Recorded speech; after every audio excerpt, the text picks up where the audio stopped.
આજના યુગમાં સ્ત્રી ઘણા ક્ષેત્રોમાં ઘણી જગ્યાએ આગળ જોવા મળે છે.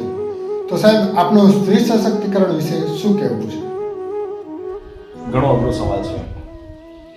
બેટી બચાવો બેટી પઢાઓ આ સૂત્રને આજે આપણે સાચા અર્થમાં સાર્થક તો કર્યું છે.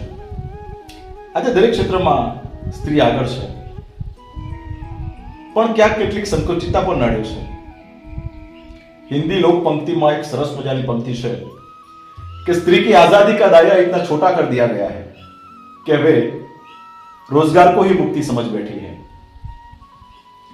રોજગાર નોકરી ધંધો લાગ્યા પછી સ્ત્રીને એવું લાગે છે કે હવે મારી કોઈની જરૂર નથી, હવે હું મારી જિંદગી જીવી શકું છું, મારા પગ ઉપર હું ઊભી થઈ છું.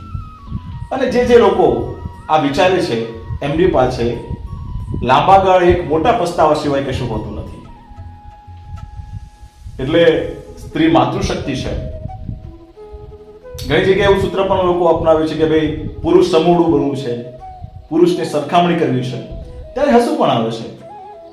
પ્રેમ, કરુણા, માતૃત્વ, સંવેદના આ પુરુષમાં ના હોઈ શકે, આ એક માતૃશક્તિમાં જ હોઈ શકે. અને આ બધું છોડીને તમારે પુરુષની નિષ્ઠુરતા અને એના અક્કડ અભિમાન પણ આને અપનાવવું છે.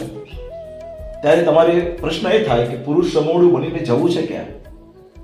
તમે તમારું લેવલ વધારવાની વાત કરો છો કે ઘટાડવાની, ક્યારેક કંઈ સમજાતું નથી.